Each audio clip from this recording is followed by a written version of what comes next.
Nous sommes déjà à la 7ème journée de Ligue 1 McDonald's qui va commencer vendredi. C'est la dernière journée avant une nouvelle semaine de trêve internationale. Donc on va en profiter de cette dernière journée de Ligue 1 avec de nombreux jolis matchs. Et on va donc comme d'habitude, comme chaque mercredi maintenant, pronostiquer ces 9 rencontres. Salut tout le monde, c'est Mathieu, très heureux de vous retrouver aujourd'hui pour une nouvelle vidéo pronostic des matchs de Ligue 1 et de cette 7ème journée de Ligue 1 McDonald's. Ça avance très très vite. On est déjà à la 7ème journée, on va déjà avoir le droit à notre deuxième trêve internationale, la trêve d'octobre. Voilà, c'est pas les meilleurs rendez-vous et les matchs les plus attendus, hein, bien sûr, de l'année footballistique. Mais bon, on doit faire avec. Donc, dernière journée avant une nouvelle trêve internationale et dernière journée qui va donc commencer vendredi par ce match entre l'Olympique de Marseille et le SCO. C'est le match qu'on va commencer à pronostiquer dans cette rencontre. L'Olympique de Marseille, qui vous le voyez juste ici, a connu sa première défaite contre le Racing Club de Strasbourg 1-0.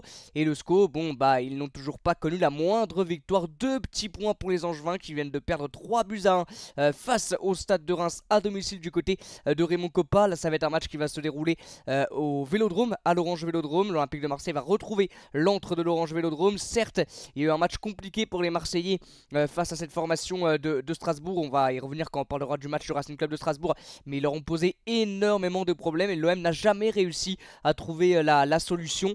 Voilà, ils ont eu le ballon mais ils ne se sont pas créés énormément d'occasions. En fin de match ils ont essayé de pousser, mais Strasbourg a vraiment été très bon dans le pressing, et notamment un pressing individuel assez incroyable mis en place par des Strasbourgeois de Liam Roseneur. Donc l'OM n'a jamais réussi à trouver la parade pour aller chercher au moins un match nul. Il a donc connu sa première défaite et va tenter de se relever à domicile contre Angers. Sur le papier ça paraît simple parce que le SCO c'est tout simplement catastrophique depuis le début de la saison avec 0 victoire. Ils viennent de perdre 3-1 face au Stade de Reims. C'est très compliqué pour les Angevins avec un joli but de Zedine Ferrat en fin de match, mais ça n'a pas suffi.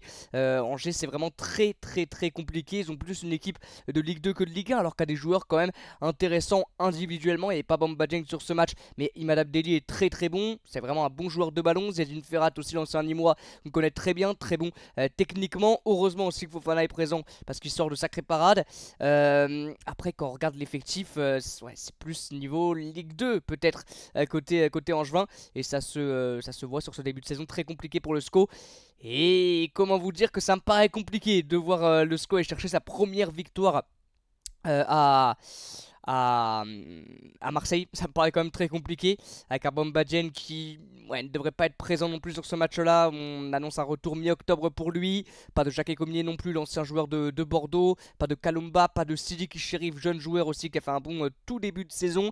Donc ça paraît quand même très compliqué pour Angers de s'en sortir contre cette équipe marseillaise qui va en plus avoir à cœur de se relever. Voilà, une revanche, et puis surtout devant son public. Ils n'ont absolument pas le droit de perdre face à la lanterne rouge de Ligue 1. Donc je les vois absolument pas s'incliner les Marseillais face au SCO.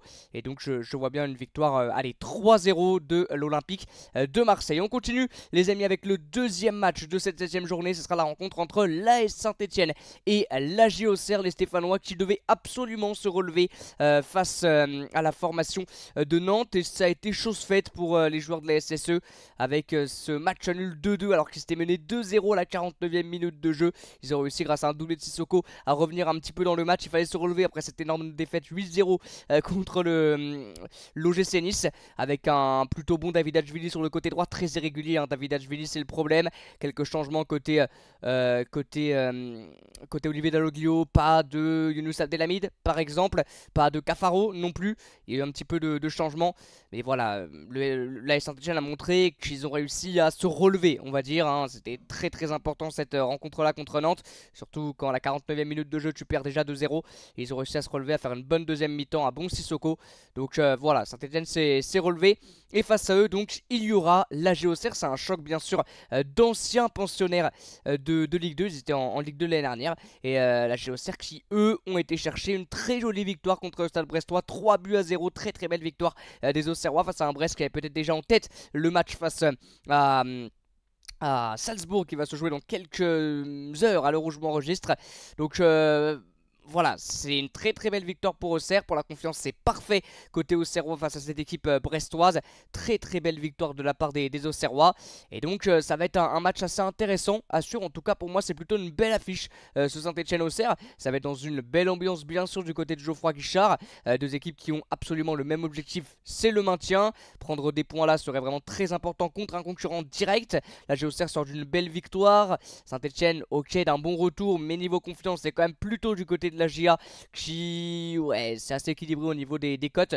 Mais ouais, je vois bien un match assez disputé avec à la fin un match nul, allez, un partout entre les Stéphanois et les Auxerrois. On continue les amis tranquillement avec le match de 19 h qui opposera le LOSC au Toulouse Football Club. Le LOSC aura joué son match contre le Real Madrid. À l'heure où je m'enregistre, on est mardi, donc le match c'est demain pour Lille. Je ne sais pas tout ce qu'ils auront fait contre le Real, mais ce qui est sûr c'est qu'ils auront laissé beaucoup d'énergie dans cette rencontre là. Et donc contre Toulouse il devrait avoir une équipe B, une équipe remaniée pour les Lillois. Il y a un bel effectif du côté de Bruno Genesio, donc je pense qu'il n'y aura pas de souci pour mettre en place une équipe très compétitive. Les Lillois qui heureusement retrouvé la victoire, ça faisait un petit moment qu'ils n'avaient pas retrouvé le chemin des 3 points face au Havre 3-0. On avait parlé dans une vidéo top et flop de Jonathan David dans les flops et il a répondu présent avec un triplé pour David, 23e, 35e, 79e minute de jeu.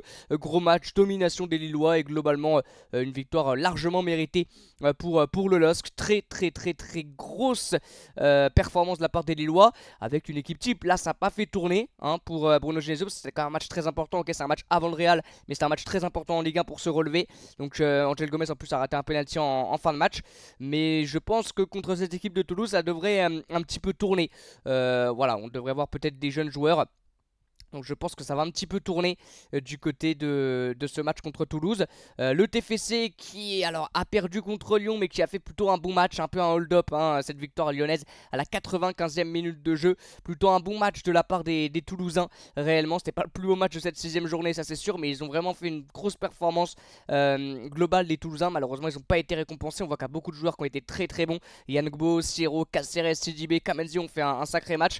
Donc c'est pas une défaite méritée pour les Toulousains qui vont devoir et qui vont vouloir se relever après ces 2 défaites consécutives contre Brest et contre Lyon. Ça va être compliqué bien sûr à Lille, à Pierre-Mauroy, toujours compliqué d'aller jouer là-bas contre une belle équipe lilloise. À voir ce qui va se passer contre le Real Madrid. Mais ouais, je vois bien quand même un match assez disputé. Toulouse c'est plutôt pas mal, des forces offensives assez intéressantes avec Abouklal, avec... également voilà, Yann Gbo qui a fait un très bon match contre cette formation lyonnaise. Donc je vois bien un match disputé. Tout se peut poser des problèmes à Lille, mais ouais, je vois bien quand même une victoire lilloise.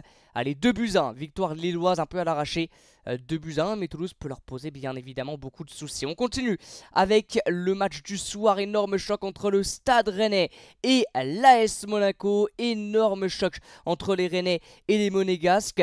Rennes qui sort d'une défaite contre le Paris Saint-Germain. Défaite du Stade Rennais 3-1 contre le Paris Saint-Germain. Ils avaient mis un but en fin de match refusé. À 3-2 c'est peut-être pas la même.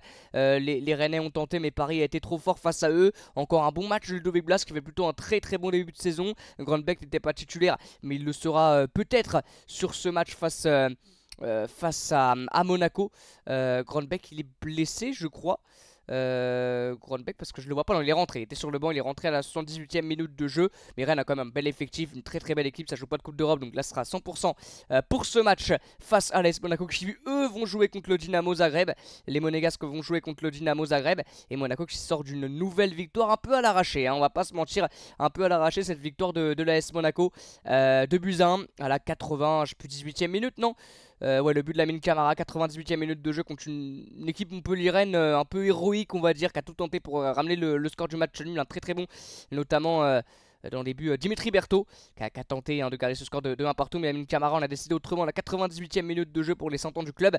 Donc voilà, Monaco c'est très costaud depuis le début de la saison bien évidemment, c'est tout simplement leader quand on regarde le classement, enfin co-leader avec le Paris Saint-Germain, cette équipe monégasque, c'est très costaud. Donc ça me paraît légèrement compliqué quand même pour Rennes.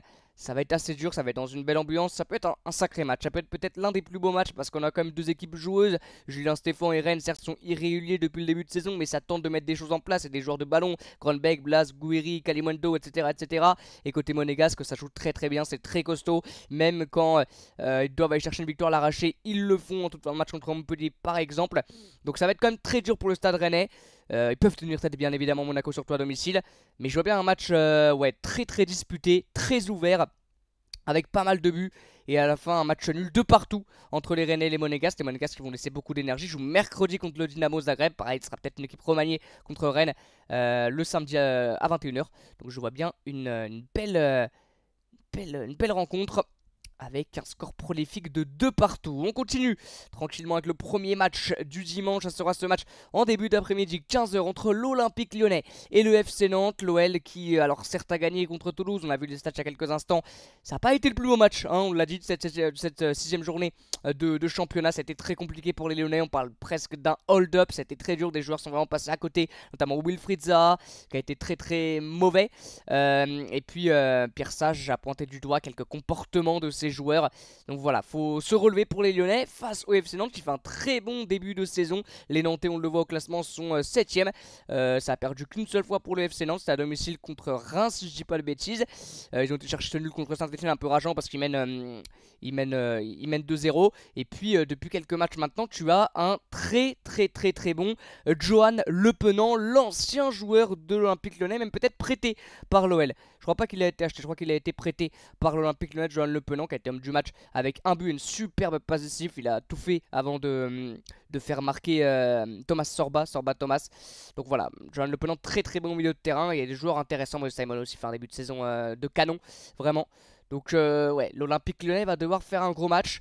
Et très sincèrement, ouais, Nantes peut vraiment leur poser énormément de soucis. Une victoire, moi, ça me surprendrait même pas au vu de ce qu'on voit depuis le début de la saison du côté de l'OL. Mais je dirais plutôt côté prono, un partout entre l'Olympique Lyonnais et le FC Nantes. On continue, les amis, avec le multiplex. On va y aller assez vite sur ce multiplex. On commence par ce match entre Brest et Le Havre. Les Brestois qui auront à cœur, bien sûr, de se relever après cette très large défaite qui fait mal au casque contre la Géocère. Alors est-ce qu'ils avaient déjà en tête cette rencontre face à Salzbourg? Je ne sais pas. En tout cas là, il va falloir vraiment se relever pour les Brestois face au Havre qui a perdu. Les Havrais ont perdu, si je dis pas le bêtise, ouais, 3-0 à domicile contre Lille. Ça fait aussi très mal. Deux équipes, alors le Havre joue le maintien, Brest on sait pas trop. Est-ce que c'est l'Europe? Est-ce que ça veut essayer de réitérer la folle saison dernière? Est-ce que ça va jouer le maintien? On sait pas trop. Pareil, il y aura un match qui se sera joué à grosse intensité avec un long déplacement en Autriche quelques jours avant. Donc il y aura une équipe aussi remaniée, sera à domicile. On sait que Brest à domicile depuis le début de saison c'est plutôt pas mal. Donc je vois bien, moi par la défaite contre Marseille 5-1, mais sinon c'est plutôt pas mal. Je vois bien allez, une victoire brestoise, 2-1 pour les Brestois face au Hackman. On continue avec un autre match du multiplex. Un gros choc entre le Racing Club de Lens et le Racing Club de Strasbourg. Ce sera à Strasbourg. Ça sera voilà il n'y a pas de nom, mais c'est le choc des Racing. Et ça va être un superbe match parce que Strasbourg, depuis le début de la saison, c'est quand même très fort. Ils viennent de battre l'Olympique de Marseille. Et l'équipe strasbourgeoise est juste exceptionnelle. De talent, de jeunesse, bien sûr. Le plus vieux, il a 24 ans ou 25 ans, c'est le gardien. Ils sont incroyables. André Santos, on le voit à chaque ballon contré, à chaque ballon qu'il met en touche, à chaque passe interceptée. Il célèbre ça comme un but à la 98e d'une finale de Coupe du Monde. C'est des joueurs en plus avec un talent exceptionnel. Ismaël Doucouré qui a fait un match phénoménal contre l'Olympique de Marseille. Ils ont tous été incroyables contre les Marseillais. Ils ont un talent fou, un bel effectif large avec une bonne profondeur de banc. Strasbourg, ça peut être la surprise de cette année, même en enlevant cette victoire contre l'OM. Vraiment, Strasbourg, c'est du costaud. Il n'y a pas d'expérience, mais il y a énormément de talent dans cette formation strasbourgeoise qui vont donc jouer ce match face au Racing Club de Lens qui n'a toujours pas perdu. Les Lensois, ils font beaucoup de matchs nuls contre Rennes, contre Nice 0-0 avec un énorme Kuchanov en défense centrale. Ça va être un beau match, réellement à la Méno, ça va être un match très disputé. Lens n'a pas l'habitude de perdre et je ne les vois pas perdre sur ce match-là. Je vois bien encore un match nul pour les Lensois, un peu à l'arraché comme ils ont l'habitude de faire. Un peu un match comme à la Rennes. Strasbourg mène 1-0 et dans la fin de rencontre, Lens arrive à égaliser. Et je vois bien un match un partout entre les Strasbourgeois et les Lensois. On continue avec le dernier match du multiplex. Ce match ce sera entre Reims et Montpellier. Reims qui réalise un énorme début de saison. Ils ont été faire 2-2 au Vélodrome, ils ont été plus qu'embêtés le PSG avec ce 1 partout. Énorme début de saison du Stade de Reims qui vient de gagner 3-1 face à Angers. Les Rémois au niveau du classement, c'est 4ème tout simplement, avec une seule petite défaite pour Reims. C'est un très bon début de saison pour les Rémois. avec une énorme formation, Ito bien sûr, mais pas que, parce que tu as aussi des joueurs comme Nakamura qui est très très bon, Akbadou en défense centrale, un super milieu de terrain. Donc non, Reims ça joue super bien, en plus le retour de Teddy Thomas qui va faire un bien fou, il était de retour contre Angers, sera là contre Montpellier, c'est à domicile. Montpellier qui mine de rien a été chercher sa première victoire, 3-2 contre, je sais même plus ce qui, Le Havre je crois. Et puis ils ont été perdre malheureusement toute fin de match contre Monaco, avec un bon Dimitri Berthaud dans le but. Mais ça n'a pas suffi pour les Montpelliérains qui ont donc perdu ce match-là. Ça va être encore un déplacement compliqué pour le MHSC. Il y a un petit peu de mieux quand même dans cette équipe montpelliéraine depuis 2 matchs. Mais Reims c'est tellement costaud que je ne les vois absolument pas perdre ce match-là face à Montpelliérain. Donc je vois bien une victoire 2-1 du Stade de Reims. Et on termine cette vidéo enfin après 15 minutes de prono par ce match de clôture, ce choc entre l'OGC Nice et le Paris Saint-Germain. C'est le dernier match de cette 7ème journée de championnat. Et donc les amis, match qu'on va tenter de pronostiquer. Nice qui après son énorme succès contre Saint-Etienne 8-0 a fait 0-0 contre Lens. Ça fait plutôt un bon match. Il y a de la complémentarité qui est en train de se mettre en place avec un Mohamed Ali Chaud. Je sais même pas s'il joue en ce moment parce que je vois qu'il est blessé, mais je crois que si, il a déjà joué sur le début de saison, Mohamed Ali Chaud. En tout cas surtout entre Evan Guessant, Youssouf Amokoko, Jérémy Boga, ça commence un petit peu à fonctionner. Tanguy Ndombele aussi très bon au milieu de terrain. Donc c'est plutôt pas mal face au PSG qui aura joué un match à très haute intensité en Angleterre face à Arsenal. Alors je vous parle c'est ce soir, mais je sais pas encore le score du coup. Ça va être un match intéressant, belle ambiance encore du côté de l'Alliance Riviera. Le Paris Saint-Germain, on va voir l'équipe qui sera mise en place, hein, mais je pense quand même qu'il y aura la trêve juste après, donc ça va faire tourner, mais ce sera pas non plus une équipe C.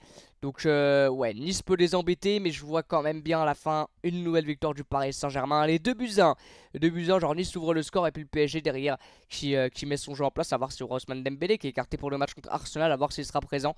Ça fera un petit peu tourner, mais le PSG promet comme au-dessus de Nice. Paradoxalement, Nice joue mieux que l'année dernière, mais moins performant, moins bon défensivement aussi, mais bon, voilà. Donc je vais bien une victoire du Paris Saint-Germain, 2-1. Voilà les amis, c'est la fin de cette vidéo assez longue des pronostics. Comme d'habitude dans l'espace commentaire, n'hésitez pas à donner vos pronostics, à me donner vos scores exacts. Merci beaucoup d'avoir suivi cette vidéo, on est proche des 2000 abonnés, donc n'hésitez pas à vous abonner. Et moi, comme d'habitude, je vous dis à bientôt pour une nouvelle vidéo ou pour un nouveau live. A très bientôt les amis, et comme d'habitude, ciao.